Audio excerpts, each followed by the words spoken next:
आज हम एक कहानी लेके चलेंगे जिसकी है मतलब काम क्यों करें या हम पढ़ें क्यों। जैसे कि एक गुरु और एक शिष्य कहीं जा रहे थे और उन्हें जाते जाते एक खेत दिखाई दिया। उसके पास जाकर उन्होंने देखा उस खेत की हालत बहुत ख़राब थी। तो उन्होंने सोचा कि इसका मालिक बहुत ही आलसी होगा।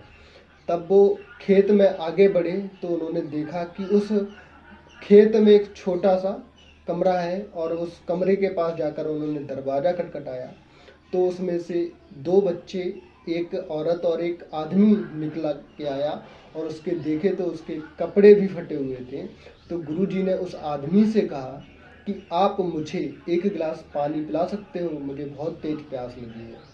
तो उस आदमी ने उन्हें एक गिलास पानी पिलाया और गुरुजी ने उस आदमी से पूछा, क्यों आप इस खेत में कोई फसल नहीं उगाते?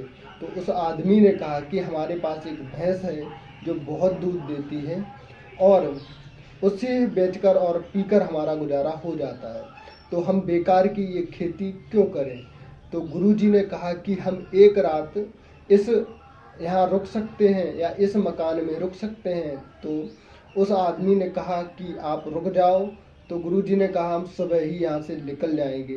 तो गुरु और शिष्य उस आदमी के घर पर ही ठहर जाते हैं। फिर जब आधी रात होती है तो गुरुजी शिष्य से कहते हैं, चलो इसकी भैंस को हम किसी पहाड़ी से ले जाकर गिरा के मार देते हैं। तो शिष्य सोच में पड़ गया कि उस आदमी का गुजारा इसी भैंस से होता है तो हम कैसे मार दें।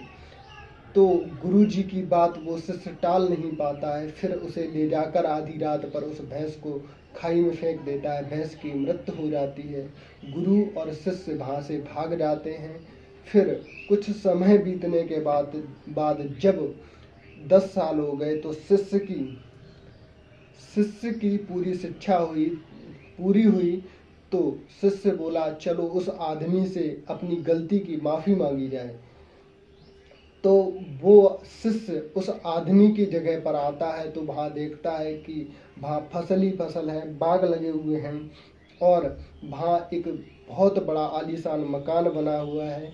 तो वो शिष्य सोचता है कि वो शायद आदमी इस जगह को बेचकर यहाँ से चला गया। फिर वहाँ एक गाड़ी आकर रुकती है तो वो उस गाड़ी में से वही आदमी निकलता है। शिष्य देखकर पहचान लेता है। शिष्य उसके पास जाकर बोलता है, आपने मुझे पहचाना, मैं एक रात आपके पास रुका था। वो आदमी कहता है, मैं आपको कैसे भूल सकता हूँ। फिर उससे पूछते हैं कि उसी रात आपके जाने के बाद हमारी भैंस पहाड़ी से गिरकर मृत्यु हो गई।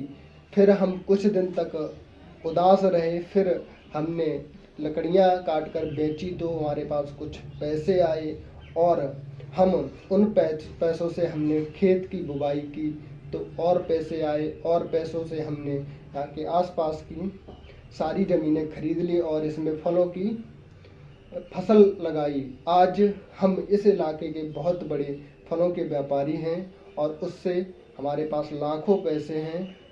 तो उस इंसान को काम करने से इतनी सफलता मिलती है तो आप लोगों को पढ़ाई करने से कितनी सफलता मिलेगी।